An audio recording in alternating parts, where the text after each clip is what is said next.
Hello everybody, मैं हूं जयप्रकाश। सभी व्यूअर्स को मेरी ओर से बहुत बहुत स्वागत। आज मैं आप लोगों के बीच एक विशेष टॉपिक लेकर आए हैं, वो है फिजिकल साइंस का साउंड का जो है सेकेंड पार्ट का वीडियो आज आप देखेंगे। और सेकेंड पार्ट के वीडियो में आप बहुत कुछ सीखेंगे। फर्स्ट पार्ट वाला वीडियो इसके पहले मैं बना चुका हूं, उसे आप देख करके उसका लाभ उठा सकते हैं। और आज जो है सेकेंड पार्ट का वीडियो है, इसमें देखिए कि साउंड में आप क्या क्या समझ सकते हैं वो देखिए। तो साउंड का सेकेंड पार्ट का वीडियो है साउंड पार्ट सेकेंड। इसमें हम लोग सबसे पहले देखेंगे रिफ्लेक्शन ऑफ साउंड, है ना। इसके पहले आप पढ़े हैं प्रकाश का परावर्तन, है ना। और आज पढ़ेंगे आप ध्वनि का परावर्तन। तो प्रकाश का परावर्तन आप पढ़े हैं, तो उसमें आपने क्या देखा कि जब कोई प्रकाश किसी एक माध्यम से चलकर किसी दूसरे माध्यम के तल पर आपतित होते हैं, तो ये सभी किरणें अपने ही माध्यम में अर्थात पहले ही माध्यम में वापस लौट आती है। इस घटना को हम कहते हैं प्रकाश का परावर्तन। तो यहां पे ध्वनि का परावर्तन हम लोग देख रहे हैं। तो ध्वनि का परावर्तन मतलब क्या होगा? ठीक जैसे प्रकाश के परावर्तन का आप परिभाषा देखे हैं, ठीक उसी तरह से ध्वनि भी परावर्तित होते हैं। तो ध्वनि का परावर्तन का हम लोग परिभाषा उसी रूप में दे सकते हैं। अर्थात जब ध्वनि किसी ध्वनि स्रोत से निकलकर किसी परावर्तक सतह पर आपतित होते हैं, तो कुछ जो है ध्वनि वापस उसी माध्यम में लौट आती है। तो इस घटना को ही हम कहते हैं ध्वनि का परावर्तन कहते हैं। ठीक है। जिस तरह से प्रकाश के परावर्तन के दो नियम होते थे, उसी तरह आप देखेंगे कि ध्वनि के परावर्तन के भी दो नियम होते हैं। ठीक है। वो नियम क्या क्या है वो भी आप देखेंगे। तो सबसे पहले आप परिभाषा देख लीजिए कि ध्वनि परावर्तन किसे कहते हैं, अर्थात reflection of sound. Reflection of sound, ठीक है। रिफ्लेक्शन ऑफ साउंड जब ध्वनि किसी एक माध्यम से चलकर किसी दूसरे माध्यम के परावर्तक तल पर आपतित होती है, तो ये ध्वनि तरंग पुनः प्रथम माध्यम में वापस लौट आती है। इस घटना को हम क्या कहते हैं? इस घटना को क्या कहते हैं? ध्वनि का परावर्तन कहते हैं। ध्वनि का परावर्तन कहते हैं। क्लियर हो गया? तो ध्वनि का परावर्तन आप देखिए। ध्वनि का परावर्तन के दो नियम होते हैं, ठीक है। जिस तरह से प्रकाश के परावर्तन के दो नियम होते हैं, उसी तरह से ध्वनि के परावर्तन के भी दो नियम होते हैं। ध्वनि परावर्तन के दो नियम होते हैं। ध्वनि परावर्तन के दो नियम होते हैं। क्या क्या है? पहला देखिए, आपतित ध्वनि, परावर्तित ध्वनि, आपतित ध्वनि, परावर्तित ध्वनि तथा आपतन बिंदु पर डाले गए लंब, तीनों एक ही तल पर उपस्थित होते हैं। एक ध्वनि तरंग है जो किसी परावर्तक तल पे जाती है, तो उसको आपतित ध्वनि कहते हैं। फिर वापस वो ध्वनि लौट करके आती है, उसको परावर्तित ध्वनि कहते हैं। और जिस बिंदु पर आपतित हो गए उस बिंदु पर अगर हम अभिलंब खींचते हैं यानी लंब खींचते हैं तो ये तीनों क्या होंगे, एक ही तल में उपस्थित होंगे। ठीक है। और आपतित ध्वनि और अभिलंब के साथ जो कोण बनाते हैं उसे आपतन कोण कहते हैं, और परावर्तित ध्वनि और अभिलंब के साथ जो कोण बनता है उसको परावर्तन कोण कहते हैं। तो आपतन कोण और परावर्तन कोण दोनों का मान समान होते हैं अर्थात बराबर होते हैं। तो देखिए आप, पहला नियम क्या है, आपतित ध्वनि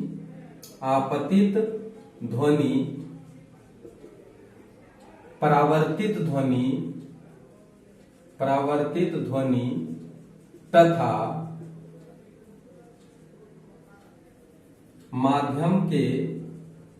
माध्यम के संस्पर्श स्थल के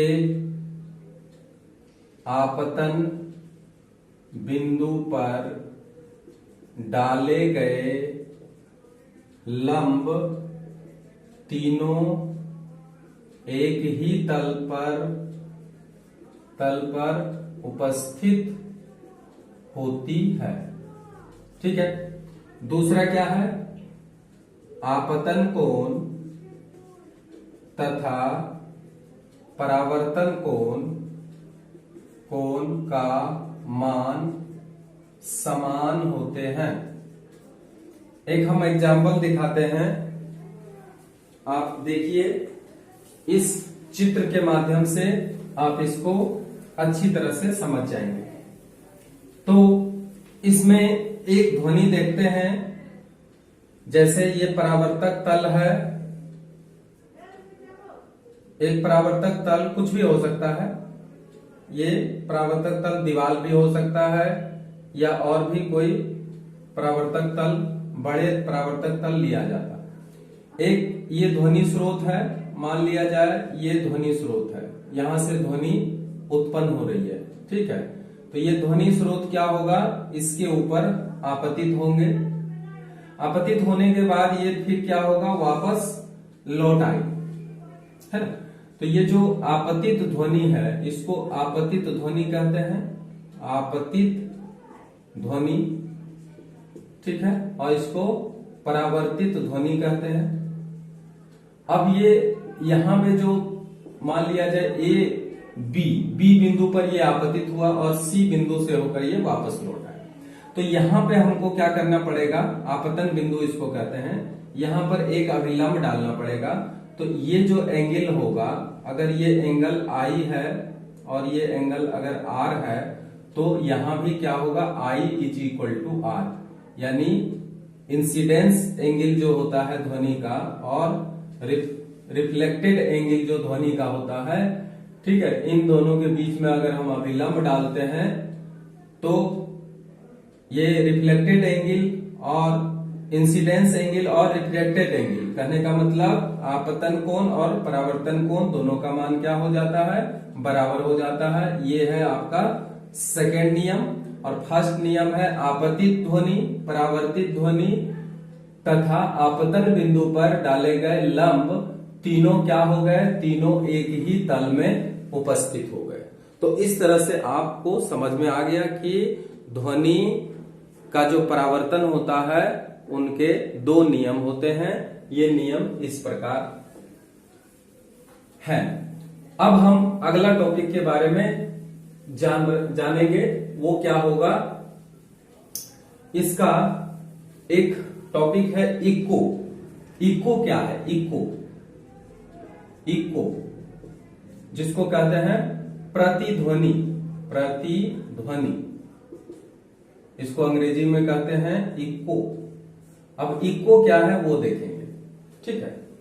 प्रतिध्वनि किसे कहते हैं, जब किसी ध्वनि स्रोत से ध्वनि निकलकर किसी अन्य माध्यम के परावर्तक सतह पर आपतित होते हैं तो उसके पश्चात, परावर्तन के पश्चात हमारे कानों में पुनः वो ध्वनि सुनाई देता है, उसी को हम इको कहते हैं अर्थात प्रतिध्वनि कहते हैं। अब प्रतिध्वनि का एग्जाम्पल बहुत सारा देखे होंगे। जैसे आप कुआं कभी आप देखे हैं, कुआं के अंदर जाकर के पहले आवाज लगाइए। कुआं के अंदर जाके जब आवाज लगाते हैं तो थोड़ा देर के बाद फिर वही आवाज वापस हमारे कानों में आके सुनाई देता है, तो उसे हम इको कहते हैं। आप पर्वत के बीचों बीच चले जाइए और वहां पे आप चिल्लाइए, तो वहां पे चिल्लाने से वही आवाज वापस आपके कानों में चले आएंगे, तो इसको हम प्रतिध्वनि कहते हैं या इको कहते हैं। तो पहाड़ पर्वतों के बीच में या फिर घाटी में, ठीक है, या फिर कुआं में जब हम, या बड़े दीवारों के सामने आप खड़ा होकर के, है ना, हॉल के अंदर भी आप इको सुन सकते हैं। अर्थात एक बार जब आवाज लगाते हैं तो वो ध्वनि स्रोत हमारा मुख से निकलकर परावर्तक सतह पर जाती है और वहां से टकरा कर फिर वापस हमारे कानों में आती है और तब हम इको सुनते हैं। आप इसमें ये भी देखेंगे कि इको सुनने के लिए आखिर कितना डिस्टेंस होना चाहिए। इको अगर आप सुनना चाहते हैं तो उसके लिए आपका जो परावर्तक सतह है और जो ध्वनि स्रोत है, जैसे आप बोल रहे हैं और आपका जो परावर्तक सतह है उसका डिस्टेंस कितना होना चाहिए। क्या हम एक छोटे से कमरे में इको सुन सकते हैं? बिल्कुल नहीं सुन सकते हैं। कमरे में इको नहीं सुना जा सकता है, क्योंकि उसका क्या होता है, एक निश्चित डिस्टेंस होता है। उस डिस्टेंस का अगर कमरा बनाया जाएगा तो हम इको सुन सकते हैं। तो उसके लिए भी हम बताएंगे, उसका भी हम यहाँ पे कैलकुलेशन करके निकालेंगे कि आखिर इको सुनेंगे तो उसके लिए कितना डिस्टेंस होने की आवश्यकता है, अर्थात कितना डिस्टेंस चाहिए। तो इको आप समझ गए कि किसी ध्वनि स्रोत से उत्पन्न ध्वनि जब किसी एक माध्यम से चलकर दूसरे परावर्तक सतह पर आपतित होते हैं, दूसरे माध्यम के परावर्तक सतह पर आपतित होते हैं, तो परावर्तन के पश्चात हमें वही ध्वनि दोबारा सुनाई देता है, जिसे हम क्या कहते हैं, इको कहते हैं। ठीक है, तो इको का परिभाषा आप समझ गए हैं। तो यही है प्रतिध्वनि। अब देखेंगे कि प्रतिध्वनि को निकालने के लिए हम किस तरह से कैलकुलेशन कर सकते हैं, अर्थात इको सुनने के लिए न्यूनतम दूरी, इको सुनने के लिए या प्रतिध्वनि सुनने के लिए न्यूनतम दूरी हम कैसे निकालेंगे, न्यूनतम दूरी निकालना। तो देखिए, न्यूनतम ध्वनि सुनने के लिए न्यूनतम दूरी प्रतिध्वनि सुनने के लिए हम कैसे निकालेंगे। तो आप एक बात जान लीजिए कि हमारा जो ब्रेन होता है वो 1/10 सेकेंड के भीतर अगर दो ध्वनि या दो लेटर्स हमारे ब्रेन के अंदर जाता है तो हम उसको डिफरेंशिएट नहीं कर पाते। 1/10 सेकेंड के बाद अगर कोई ध्वनि आता है, ठीक है, तो हम उसको क्या करते हैं, दोबारा सुन लेते हैं। कहने का मतलब जैसे हम ए बोलते हैं, तो ए बोलते हैं तो कमरा के अंदर अगर ए बोलते हैं तो क्या होता है कि हमारा जो मुंह से ध्वनि निकल रहा है वो हमारे कानों तक 1/10 सेकेंड के पहले ही पहुंच जा रहा है। कमरा की जो दीवार है वहां से भी 1/10 सेकेंड के पहले ही पहुंच जा रहा है। लेकिन अगर एक ऐसा लंबा कमरा बनाया जाए जिसमें कि कम से कम हमारा ध्वनि को परावर्तक सतह से जाकर फिर वापस आने में कम से कम 1/10 सेकेंड के अधिक लगे, तो हम वही ध्वनि को दोबारा एक बार सुनेंगे।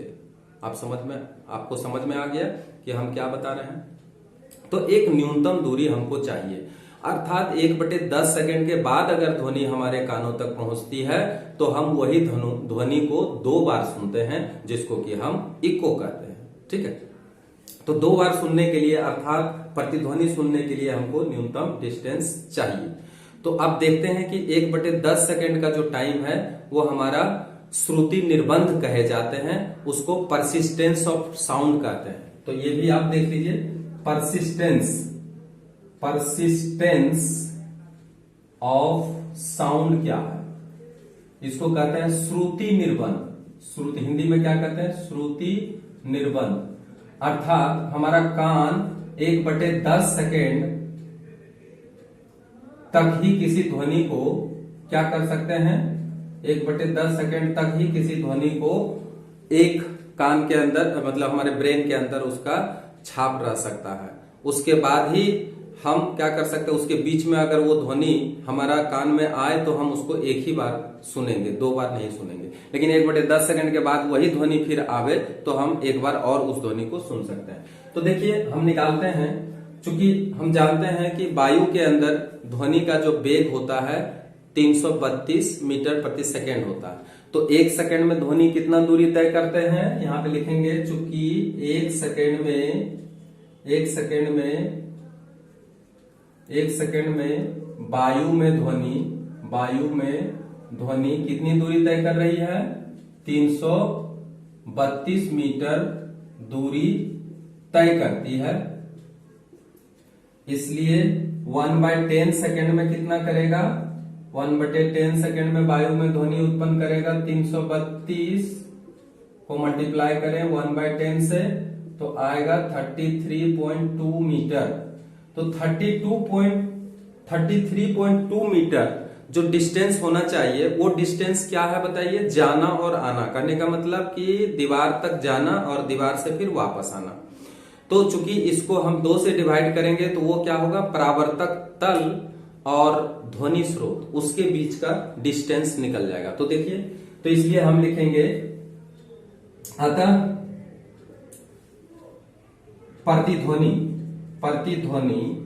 सुनने के लिए न्यूनतम दूरी बराबर 33.2 डिवाइडेड बाय 2। इसको अगर डिवाइड करते हैं तो आता है 16.6। तो देखिए 16.16 मीटर जो आया है वही हमारा क्या है, प्रतिध्वनि सुनने का न्यूनतम दूरी। तो याद रखेंगे आप कि प्रतिध्वनि सुनने के लिए न्यूनतम दूरी हमको कितना चाहिए, श्रोता और परावर्तक सतह के बीच 16.6 मीटर। ये दूरी अगर आपको मिल जाता है तो आप प्रतिध्वनि सुन सकते हैं। चाहे आप एक बड़े हॉल बना लीजिए, उस हॉल के अंदर भी ध्वनि सुन सकते हैं, या फिर कहीं पहाड़ गुफा कंदराओं से होकर आप गुजरिए और वहां पे आप आवाज लगाइए तो आपका प्रतिध्वनि मिलेंगे।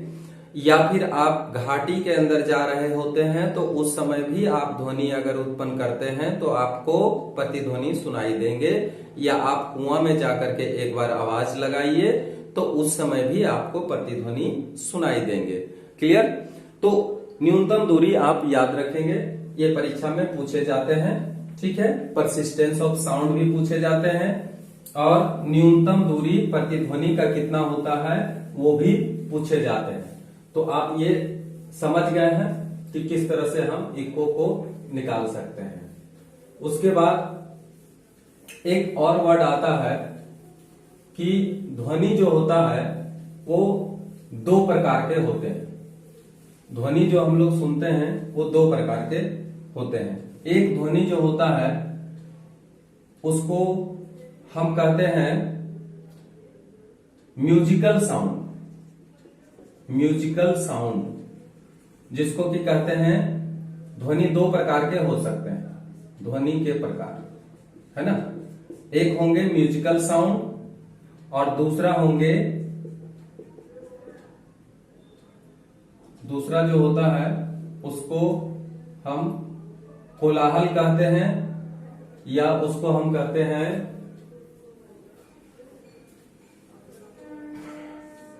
इसको कहते हैं सांगीतिक ध्वनि। और दूसरा जो होता है उसको हम बोलते हैं नॉइज, जिसको कि कोलाहल बोलते हैं, नॉइज। ठीक है, कोलाहल। ठीक है, तो म्यूजिकल साउंड क्या है और कोलाहल क्या है, ये हम लोग यहां पे देखेंगे कि कोलाहल किसको कह सकते हैं और म्यूजिकल साउंड किसे कह सकते हैं। तो देखिए, जिस ध्वनि का तरंग रूप समान हो, जिसका आवृत्ति ठीक है निश्चित हो, ठीक है, तो जिसका कि तरंग रूप निश्चित हो, उसका आवृत्ति निश्चित हो, ठीक है। तो इस तरह के जो ध्वनि होते हैं उसको हम कहते हैं म्यूजिकल साउंड। जैसे किसी भी इंस्ट्रूमेंट, जो म्यूजिकल इंस्ट्रूमेंट होते हैं, जैसे वाद्य यंत्र जो भी हो, हारमोनियम हो, बेंजू हो, या और भी विभिन्न प्रकार के जो वाद्य यंत्र होते हैं, उससे जो ध्वनि निकलते हैं उसे हम सुनते हैं और वो हमारे कर्ण को प्रिय लगते हैं, तो उसे हम कहते हैं म्यूजिकल साउंड। ठीक है। और नॉइज मतलब जिसका तरंग रूप अनिश्चित होते हो, ठीक है, या जिसका जो आवृत्तियां होते हैं, जिसका जो ध्वनि की आवृत्ति होते हैं, वो आवृत्ति अगर अनिश्चित होता है, ठीक है, तो उसको हम क्या कह देते हैं, उसको हम कह देते हैं नॉइज, या उसी को कहते हैं कोलाहल। सांगीतिक ध्वनि यानी वाद्य यंत्र से उत्पन्न ध्वनि, ठीक है। और इसमें क्या होगा, तो किसी भी जैसे किसी वाहन के जो आवाज निकलते हैं, वाहन से खड़खड़ का आवाज, या फिर कोई टीना पीट रहा हो तो उसका जो आवाज हमारा कान को बिल्कुल अच्छा नहीं लगता है, तो इस तरह से टीना पीटने का आवाज, या ट्रेन के जाने आने का जो आवाज होता है, ठीक है, या फिर कोई हॉर्न बजाता हो, तो इस तरह के ध्वनि को हम लोग, हमारा कान पसंद नहीं करता है, इसलिए ऐसे ध्वनि को हम क्या कहते हैं, कोलाहल कहते हैं। जैसे हम लिख सकते हैं कि हॉर्न का ध्वनि, हॉर्न से उत्पन्न ध्वनि, ठीक है। या फिर हम कह सकते हैं पटाखा छोड़ते हैं, पटाखा से उत्पन्न ध्वनि, ये सब क्या होता है, कोलाहल। अब ये दोनों में अंतर क्या है, डिफरेंस क्या है, वो हम लोग देख लेंगे कि ये दोनों में अंतर क्या है। म्यूजिकल साउंड और नॉइज में क्या फर्क है। म्यूजिकल साउंड जो होते हैं वो कर्णप्रिय होते हैं। कैसा होता है, कर्णप्रिय होते हैं, मतलब हमको कान को अच्छा लगता है सुनने में। और ये क्या होता है, ये हमारा ये कर्कश ध्वनि होता है। यह ध्वनि कान के लिए क्या होता है, कर्कश होता है। ध्वनि कान के लिए कर्कश होता है। कर्कश मतलब बिल्कुल ये अच्छा आवाज नहीं होता है, कर्कश होती है, ठीक है। दूसरा क्या है, इसका तरंग रूप निश्चित होता है। तरंग रूप कहने का मतलब कि जब तरंग गमन करते हैं तो एक निश्चित आवृत्ति के हिसाब से वो क्या होता है, गमन करते हैं, मतलब एक रूप बना करके इस तरह से उसका एक निश्चित क्या होगा, रूप होगा। तो ये होगा, इसका तरंग रूप निश्चित होता है। और ये क्या होगा, इसका तरंग रूप अनिश्चित होता है। अर्थात कभी इस तरह से बढ़ जाएगा, कभी घट जाएगा, कभी बहुत ज्यादा बढ़ जाएगा, कभी थोड़ा घट जाएगा। तो ये होता है इसका तरंग रूप। तो तरंग रूप इसका क्या होता है, अनिश्चित होता है। तीसरा जो होता है, इसका आवृत्ति भी निश्चित होता है। इसका आवृत्ति निश्चित होता है। और इसका आवृत्ति क्या होता है, इसका आवृत्ति अनिश्चित होता है। आवृत्ति अनिश्चित होता है।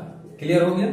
और चौथा नंबर में अगर हम देखें तो इसका जो तरंग लंबाई होता है, जिसको कि वेव लेंथ कहते हैं, ये इसका निश्चित होता है। तो इसका तरंग लंबाई क्या होते हैं, लंबाई निश्चित होते हैं। और इसका तरंग लंबाई क्या होगा, इसका तरंग लंबाई क्या हो जाएगा, अनिश्चित हो जाएगा। इसका तरंग लंबाई अनिश्चित होता है, ठीक है। तो इस तरह से हम लोग म्यूजिकल साउंड और नॉइज में फर्क समझ में आ गया। तो ये ध्वनि का प्रकार हम लोग देख लिए। अब हम लोग जो देखेंगे वो है कि रिवर्बरेशन किसको कहते हैं, यानी इसको कहते हैं गूंज कहें, या इसको प्रतिनाद भी कहते हैं। गूंज या प्रतिनाद। ये आखिर क्या चीज है भाई, गूंज या प्रतिनाद क्या है, रिवर्बरेशन। रिवर्बरेशन क्या है? रिवर्बरेशन कहने का मतलब हुआ कि अगर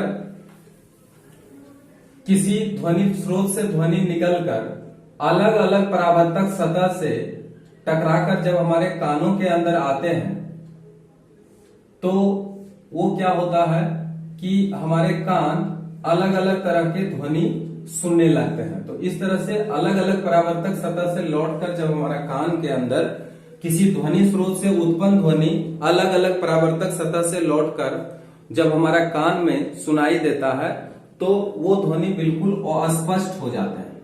अस्पष्ट, तो अस्पष्ट ध्वनि को ही हम क्या कहते हैं? गूंज कहते हैं। जैसे कोई बड़े हॉल के अंदर अगर कोई सामान वगैरह नहीं रखा हो, ध्वनि को एब्जॉर्ब करने वाला वस्तु नहीं रखा हो, तब क्या होता है कि उस कमरे में अलग अलग परावर्तक सतह से ध्वनि हमारे कानों के अंदर सुनाई देते हैं। जैसे एक इस दीवार से, कोई दीवार का डिस्टेंस ज्यादा है तो वहां से, फिर छत से, तो हर चारों तरफ से हमारा कान के अंदर क्या होता है कि अलग अलग ध्वनि जो है हमारे कानों में पहुंचते हैं, जिससे कि हमारा वो जो ध्वनि बोला जाता है वो गूंजने लगता है, अर्थात किसी तरह का वो अस्पष्ट ध्वनि हमारे कानों में नहीं जाता है। तो इसी को हम कहते हैं गूंज, या इसी को कहते हैं प्रतिनाद। तो आपको गूंज समझ में आ गया।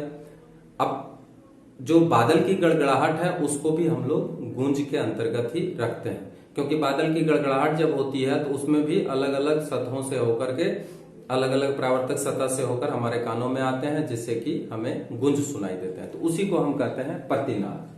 तो इस तरह से प्रतिनाद के बारे में आप समझ गए। अब देखिए, हम साउंड के बारे में एक बार बताए थे कि ये जो साउंड होते हैं वो 3 तरह के साउंड होते हैं। वो 3 तरह के कौन कौन से होते हैं? एक था इंफ्रासोनिक साउंड, इसके पहले हम बता चुके हैं। इंफ्रासोनिक साउंड जिसका आवृत्ति 20 हर्ट्ज से बेलो होता है, यानी 20 हर्ट्ज से इसका कम होता है। ठीक है, तो ऐसे ध्वनि को ही हम कहते हैं, 20 हर्ट्ज से कम वाला ध्वनि को ही हम कहते हैं इंफ्रासोनिक साउंड। दूसरा आता है ऑडिबल साउंड। ऑडिबल साउंड का होता है सीमा 20 हर्ट्ज से लेकर के 20,000 हर्ट्ज के बीच का जो ध्वनि होता है उसको हम कहते हैं ऑडिबल साउंड कहते हैं। ठीक है, और ऑडिबल मतलब श्रव्य ध्वनि, इसको श्रव्य ध्वनि कह सकते हैं। ठीक है, और इसको कहते हैं अपश्रव्य ध्वनि। अपश्रव्य ध्वनि। ठीक है, और तीसरा जो है, तीसरा टाइप का जो ध्वनि है उसको हम कहते हैं अल्ट्रासोनिक साउंड। अल्ट्रासोनिक साउंड, यानी इसको कहते हैं पराश्रव्य ध्वनि। ठीक है, इसका जो रेंज होता है वो 20,000 से एबव होता है, 20,000 हर्ट्ज से अधिक होता है। तो जो 20,000 हर्ट्ज से अधिक वाला ध्वनि है, ठीक है, उसी को हम अल्ट्रासोनिक साउंड कहते हैं। अब हम बता सकते हैं कि आखिर ये ध्वनि है क्या। 20 हर्ट्ज से कम वाला ध्वनि हमारे कान सुन नहीं सकते हैं। ठीक है, इसी को कहते हैं इंफ्रासोनिक साउंड। ये कुछ विशेष प्रकार के जो पशु होते हैं उसको इस ध्वनि को सुनते हैं। कुत्ता बिल्ली ये ध्वनि को सुन जाते हैं। इसलिए कहता है कि भूकंप आने के पहले कुत्ता बिल्ली को तो पता चल जाता है, परंतु मनुष्य को पता नहीं चलता है। तो कुत्ता बिल्ली इधर उधर भागने लग गए। कुछ पशु पक्षी ऐसे होते हैं जो इधर उधर भागने लगते हैं भूकंप आने के पहले। तो आप इससे ये बात को साबित कर सकते हैं कि वो अपश्रव्य ध्वनि को सुनने में सक्षम है। और ऑडिबल साउंड मतलब जिस ध्वनि का आवृत्ति 1 सेकेंड में 20 से ज्यादा हो, यानी संपूर्ण कंपन 1 सेकेंड में अगर 20 कंपन करे या 20 से ऊपर कंपन करे और 20,000 हर्ट्ज कंपन के बीच में करे तो उस ध्वनि को हम सुन सकते हैं। जैसे हम अभी बोल रहे हैं तो ये ध्वनि जो उत्पन्न हो रहा है, आप जो इस ध्वनि को सुन रहे हैं, ये ध्वनि का आवृत्ति क्या है कि ये जो माध्यम के कण हैं, जब ध्वनि आपके कान में जाते हैं तो माध्यम के कण क्या करते हैं? वाइब्रेट करते हैं। तो ये माध्यम के कण जो वाइब्रेट करते हैं, अगर 1 सेकेंड में ये माध्यम का कण 20 से ज्यादा और 20,000 से कम मूवमेंट करते हैं तो वो ध्वनि हम सुन सकते हैं, इसलिए इसको कहते हैं ऑडिबल साउंड। जो मनुष्य के लिए होते हैं ऑडिबल साउंड यानी श्रव्य ध्वनि, जिसको हम लोग सुन सकते हैं। एक आता है अल्ट्रासोनिक, जिसको कहते हैं प्राश्रव्य ध्वनि, जिसको फिर हम नहीं सुन सकते हैं।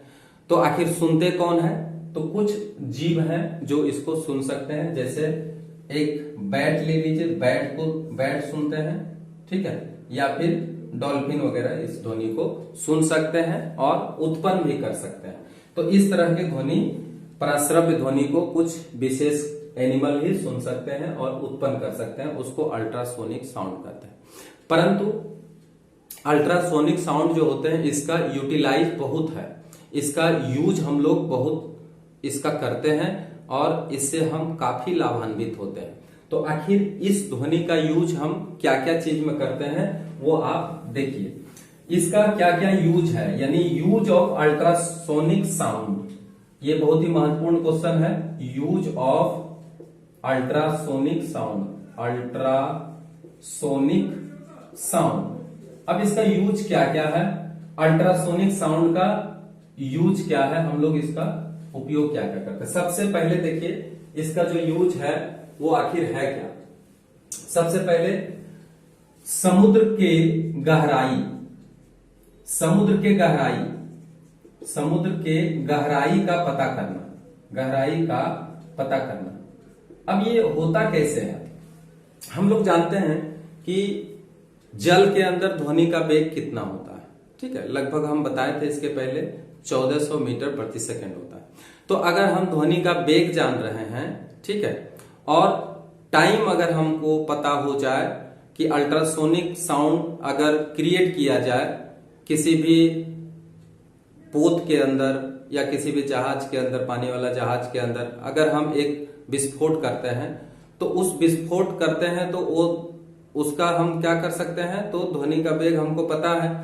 वो अगर गहराई में जाता है, समुद्र के भीतरी सतह पर जाते हैं और फिर वापस लौट करके आते हैं, तो उसमें अगर टाइम हम पता कर लेते हैं कि प्रतिध्वनि जो सुनाई दिया, तो वो प्रतिध्वनि सुनाई देने के बाद, ठीक है, उसका क्या इफेक्ट हुआ, तो अगर टी पता कर लेते हैं और ध्वनि का वेग भी पता हो जाता है, तो डिस्टेंस बराबर हम इसका सूत्र बैठा करके, डिस्टेंस यानी दूरी कितना होता है, तो वेलोसिटी इंटू टी, तो वेलोसिटी और टाइम को मल्टीप्लाई करके हम डी निकाल सकते हैं और इसको 2 से डिवाइड करके ये पता कर सकते हैं कि समुद्र कितना गहरा है।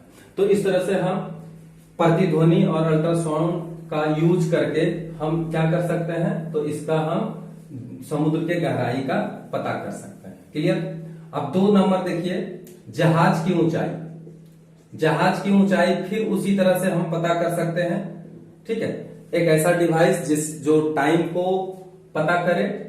हम जहाज के एक विशेष स्थिति में वहां अगर कुछ हम साउंड क्रिएट करें और वो धरती से टकरा कर फिर वापस आए, और उसके लिए भी अगर टाइम पता हो जाए, तो हम वायु में ध्वनि का वेग मालूम होता है, तो वायु में ध्वनि का वेग भी मालूम कर लेते हैं, उसके साथ साथ टी भी मालूम कर लेते हैं। और टी जब मालूम हो जाता है डिवाइस से, तो हम इसका भी क्या कर सकते हैं, डी निकाल सकते हैं, यानी डिस्टेंस निकाल सकते हैं, ठीक है। तो डिस्टेंस निकाल करके हम जहाज का ऊंचाई भी बता सकते हैं।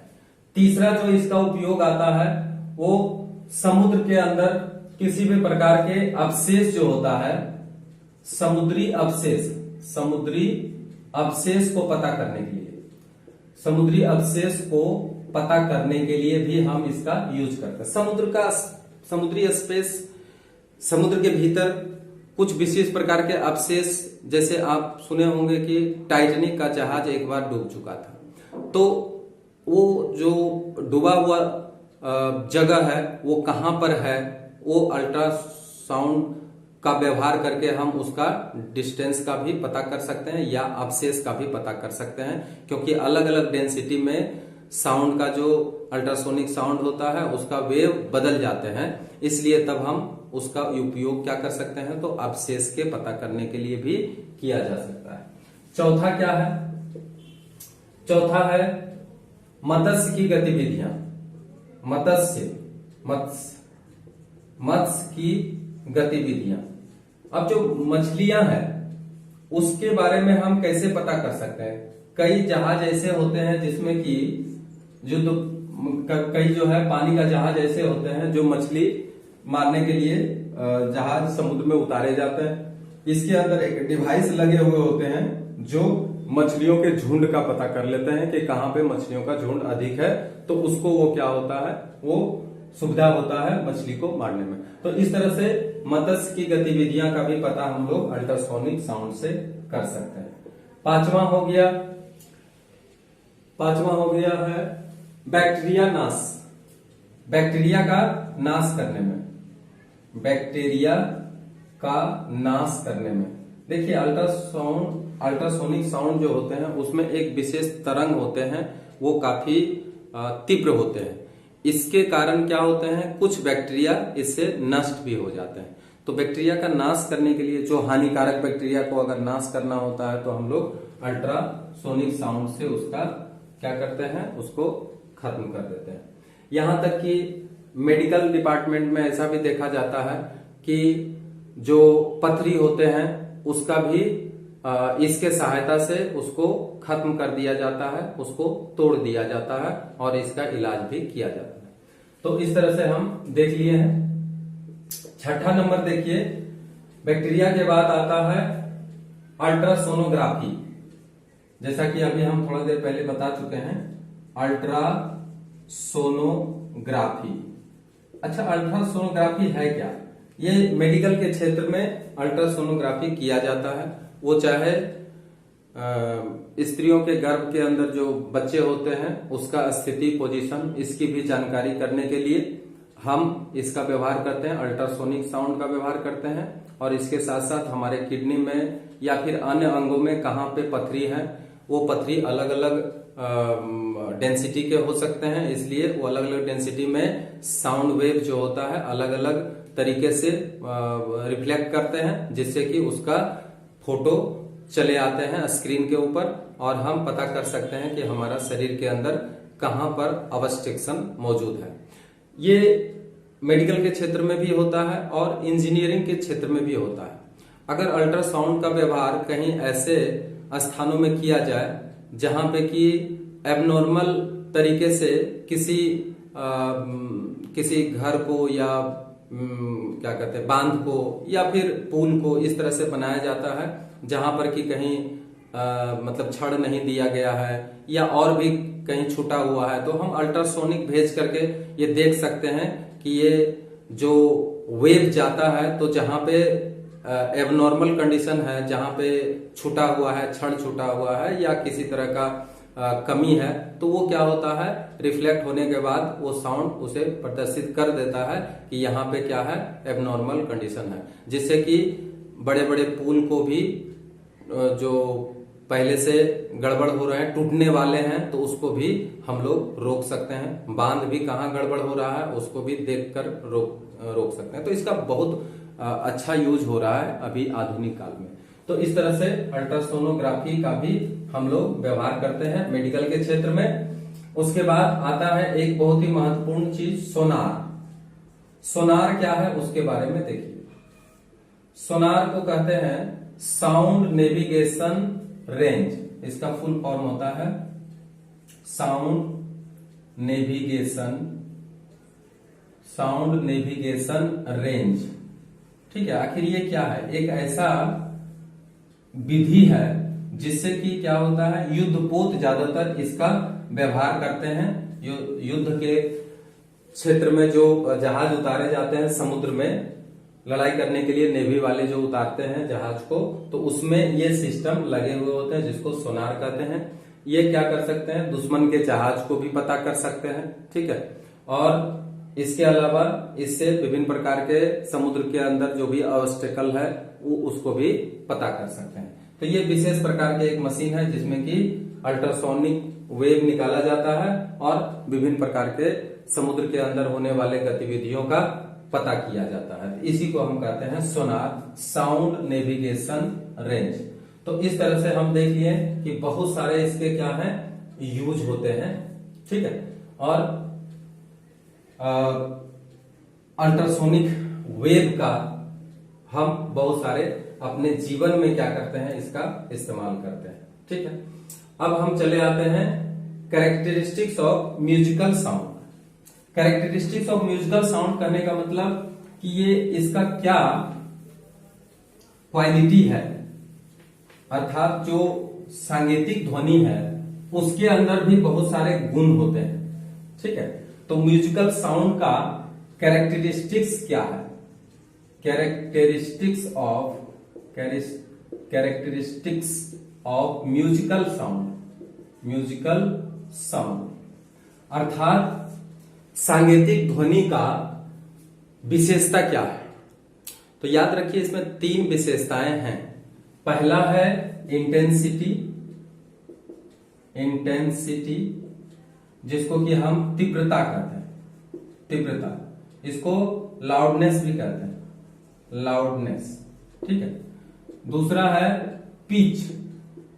अब इसके बारे में हम लोग समझेंगे, पिच क्या है, ठीक है, इंटेंसिटी क्या है, और तीसरा है क्वालिटी। ठीक है, तो इंटेंसिटी है, क्वालिटी है, और इसके साथ साथ क्या है, तो पिच भी है। ठीक है, पिच को तारत्व कहते हैं और इसको गुणता कहते हैं। पिच को तारत्व और इसको गुणता कहते हैं। तो तीव्रता, तारत्व और गुणता, ये याद रखिएगा, ये परीक्षा के लिए बहुत ही महत्वपूर्ण है। Characteristics of musical sound. अब इसके बारे में समझिए कि इंटेंसिटी क्या है, पिच क्या है और क्वालिटी क्या है। ठीक है, इसके बारे में समझना बहुत ही आवश्यक है।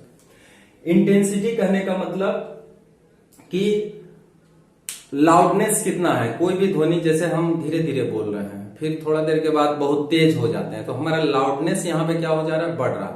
लाउडनेस बढ़ने का मतलब हुआ कि जो आयाम होते हैं, आयाम के बारे में हम समझाए थे कि ये जो आयाम होते हैं ये हमारा क्या होते हैं, बढ़ जाते हैं। ये मिडिल पोजीशन है, ठीक है, और ये इसका आयाम होता है। तो ये आयाम अगर बढ़ जाते हैं तो हमारा लाउडनेस भी क्या हो जाते हैं, बढ़ जाते हैं।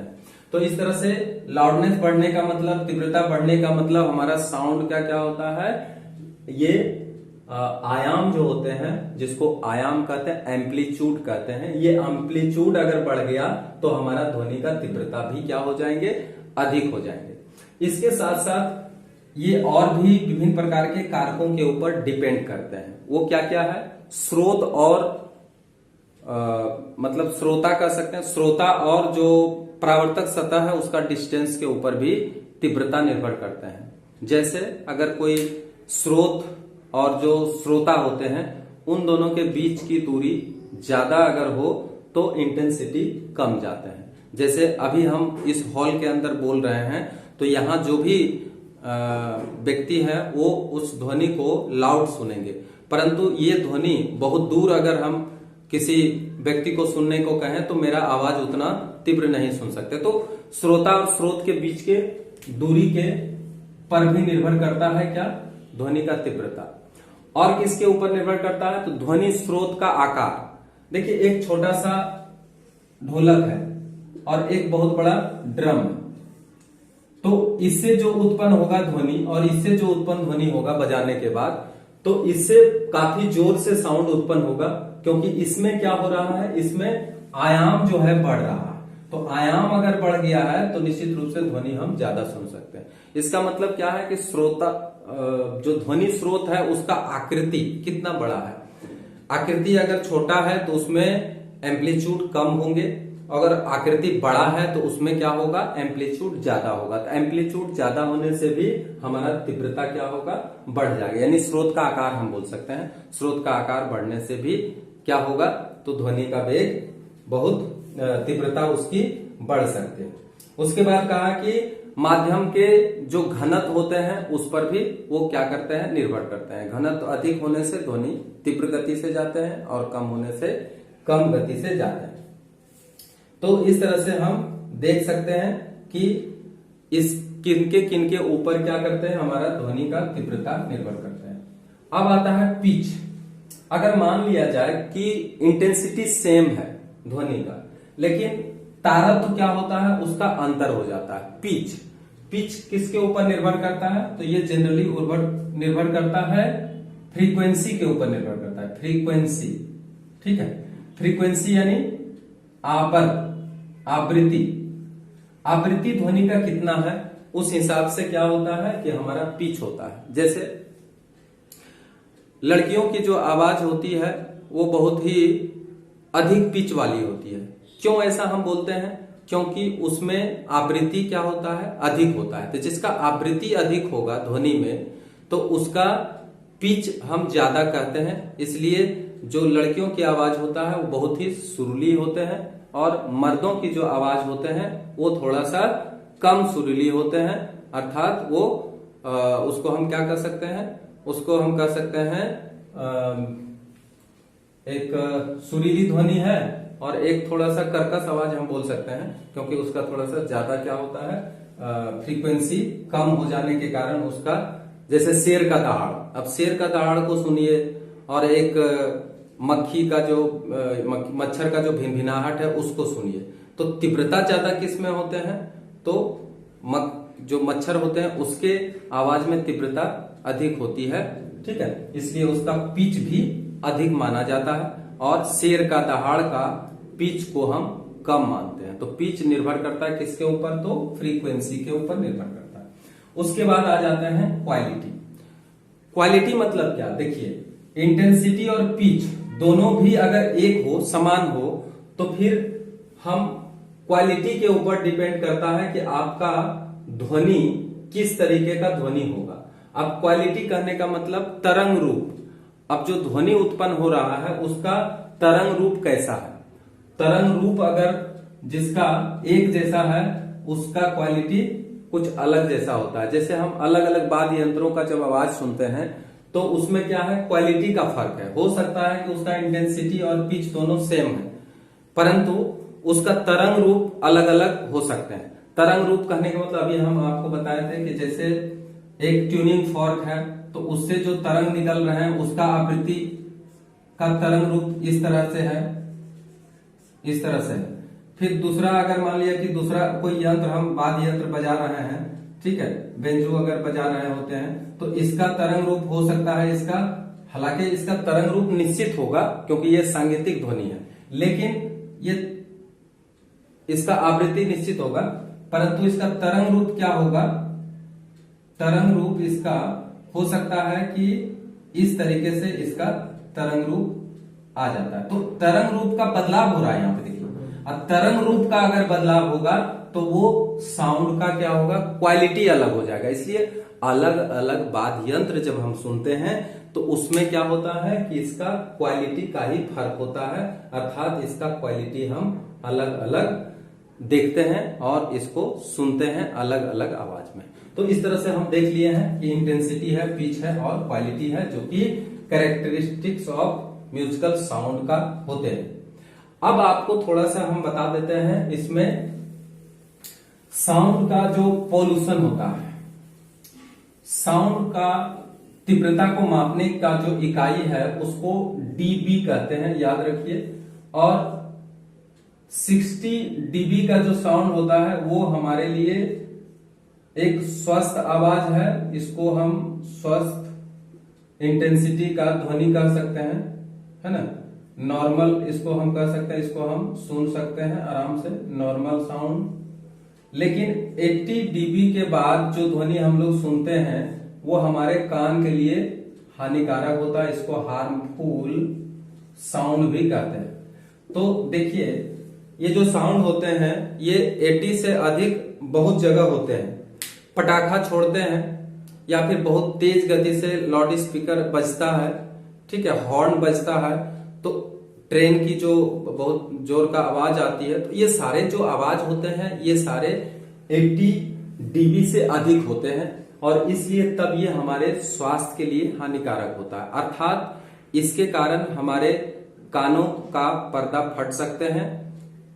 बहुत जोर का बम विस्फोट हुआ उसमें भी कान का पर्दा फट सकते हैं, बहरापन बीमारी हो सकते हैं या फिर कुछ मानसिक बीमारियां भी हो सकते हैं, अर्थात पागलपन की भी बीमारियां हो सकते हैं। तो साउंड, हार्ट अटैक की भी बीमारियां हो सकते हैं। तो साउंड पोल्यूशन कहने का मतलब हुआ कि अगर हम कर्कश साउंड को सुनते हैं जो 80 dB से अधिक होता है तो उस अधिक साउंड वाले आवृत्ति वाले जो ध्वनि होते हैं वो हमारे स्वास्थ्य के लिए काफी हानिकारक होते हैं। तो ऐसे ध्वनि को ही हम कहते हैं ध्वनि प्रदूषण, अर्थात इस ध्वनि से जो आवाज उत्पन्न होते हैं, इस तरह के डीबी के एक्सेस वाले 80 dB के एक्सेस वाले जो ध्वनि होते हैं, उससे जो हमारा शारीरिक के ऊपर इफेक्ट पड़ता है, जिसके कारण हम इसको साउंड पोल्यूशन भी कहते हैं। ये विभिन्न प्रकार के स्रोतों से साउंड पोल्यूशन हो रहे हैं। तो इस साउंड पोल्यूशन से बचने के लिए हमें क्या करना पड़ेगा? इस साउंड पोल्यूशन से बचने के लिए जहां भी ध्वनि स्रोत होते हैं उसका इंटेंसिटी को कम करना पड़ेगा। सरकार के तरफ से निर्देश जारी करना होगा कि जो रात के समय में जो लाउड स्पीकर बजते हैं बहुत तेज आवाज के साथ, उसको बंद करना पड़ेगा या फिर उसे कम करना पड़ेगा। सरकार के तरफ से कड़े कदम उठाने पड़ेंगे, क्योंकि जो रोड में वाहन चलते हैं वो अनावश्यक रूप से कभी कभी क्या करते हैं, हॉर्न को दबाए जाते हैं। तो अनावश्यक रूप से अगर हॉर्न दबाया जाता है तो उससे भी साउंड पोल्यूशन होते हैं। तो इस तरह से सरकार अगर चाहे तो इस साउंड पोल्यूशन को कम से कम कर सकते हैं। या जो कल कारखानों में बड़े बड़े मशीन लगे होते हैं तो उसमें भी क्या किए जा सकते हैं, कुछ ऐसे मशीन लगाए जा सकते हैं जो कि साउंड पोल्यूशन कम करे, अर्थात कम मात्रा में साउंड उत्पन्न करे। हमको रोड के किनारे अधिक से अधिक पेड़ लगाने की आवश्यकता है। अधिक से अधिक पेड़ लगाएंगे तो वो क्या करता है, पेड़ साउंड को एब्जॉर्ब करता है। तो जो भी वाहन चलते हैं उसका साउंड वो क्या करेंगे, एब्जॉर्ब कर लेंगे, जिससे कि साउंड कम मात्रा में सुनाई देंगे। अधिक से अधिक पेड़ लगाने पड़ेंगे, क्योंकि पेड़ जो है क्या करते हैं, साउंड को अवशोषित कर लेते हैं। तो इन सभी तरीकों के द्वारा हम क्या कर सकते हैं, साउंड को कंट्रोल कर सकते हैं और हम अपने स्वास्थ्य की रक्षा भी कर सकते हैं, क्योंकि हमारा स्वास्थ्य डिपेंड करता है विभिन्न प्रकार के पोल्यूशन से मुक्त रहने के बाद ही हमारा स्वास्थ्य अच्छा रह सकता है। तो बहुत सारे पोल्यूशन होते हैं, उसमें एक साउंड पोल्यूशन भी है। तो इसे हम अच्छी तरह से इसको हम कंट्रोल करके अपने लाइफ को ठीक कर सकते हैं। तो इस तरह से हम देख लिए हैं कि साउंड पोल्यूशन क्या है, इसका निदान हम कैसे करेंगे, साउंड पोल्यूशन से कौन कौन सी बीमारियां होते हैं, बहरापन हो सकते हैं, ठीक है, या फिर मानसिक बीमारियां हो सकते हैं, अर्थात टेंशन हो सकते हैं, ठीक है, हार्ट अटैक भी हो सकते हैं। तो ये सब बीमारियां क्या होते हैं, साउंड पोल्यूशन से होते हैं। अगर ये वीडियो आपको अच्छा लगा, ये सेकंड पार्ट का वीडियो, आज साउंड का वीडियो खत्म हो गया है। अब ईयर का एक है, ईयर का बनावट और कान का बनावट, जो नेक्स्ट वीडियो में हम उसके बारे में बताएंगे, जो लाइफ साइंस से रिलेटेड है। इसलिए यहां भी दिया है, फिजिकल साइंस में भी ईयर के बारे में दे दिया है, लाइफ साइंस में भी दे दिया। तो लाइफ साइंस में हम उस चीज को अच्छी तरह से समझाएंगे। तो अगर वीडियो अच्छा लगा तो आप इसे जरूर सब्सक्राइब करिए और अन्य दोस्तों के साथ शेयर भी करिए। Thank you very much.